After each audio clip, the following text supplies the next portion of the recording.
கனவில் பதியச் செய்தார். இவர் விண்ணிலும் மண்ணிலும் பல சாதனைகள் செய்து புகழ் பெற்றுள்ளார். இந்த பொழுதும் தன் மகனை பெருகும் சான்றோன் என கேட்ட தாய் என்ற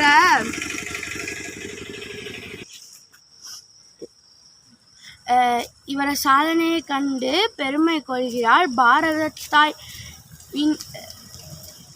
மன்னரும் ஆசர் கற்றோரும் சீர்தூக்கின் மன்னரின் கற்றோர் சிறப்புடையான்.